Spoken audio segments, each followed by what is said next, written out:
Bonjour Gilles, alors les Français sont donc de grands amateurs de café en dose. Bonjour à tous, tout à fait Rudy. Une bonne odeur de café ce matin dans cette chronique. Les plus grands consommateurs de café au monde sont étrangement les Finlandais. Les Français, quant à eux, seraient les premiers consommateurs de café en capsule ou en dosette. La progression du marché l'atteste avec une hausse de près de 4%. Les ventes ont totalisé 3 milliards d'euros en 2019. Le café en dose est la deuxième boisson la plus consommée après l'eau en bouteille. Les dosettes compatibles avec les machines Nespresso tiennent clairement lieu de locomotive, avec le tiers du marché total des dosettes.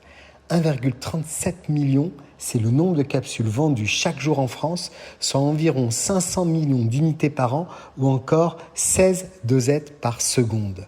Les industriels se fournissent en café sur le marché mondial à travers la bourse de New York ou directement dans les plantations et payent 30 à 35% au-dessus du prix du marché pour se garantir un approvisionnement premium.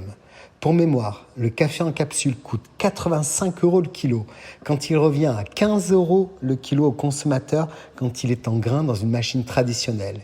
Et pourtant, riche ou pauvre, ce marché cible tout le monde, quel que soit son niveau de richesse. Cela reste un luxe, accessible, mais un luxe tout de même.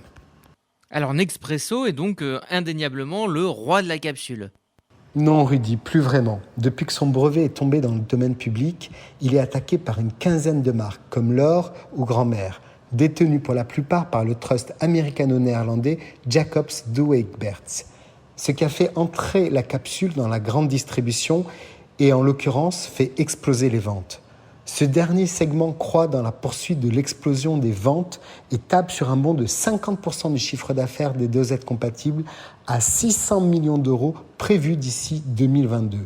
Les capsules et les dosettes représentent environ 45% des achats du rayon en grande distribution, ce qui est tout à fait gigantesque. C'est donc un marché qui n'a pas fini de grandir. Oui, Rudy, les machines à dosettes et à capsules ont encore de beaux jours devant eux. Tout d'abord, le process de l'abonnement. On n'achète plus la machine à café qui est souvent offerte ou à prix réduit, mais on s'abonne. On reçoit alors automatiquement les capsules chez soi à un volume prédéfini. Puis, les grandes marques ont développé d'autres boissons, comme le thé ou les infusions ou même le chocolat chaud avec la même machine. Le marché continue donc à s'accroître de jour en jour. Très bonne semaine à tous et à très vite.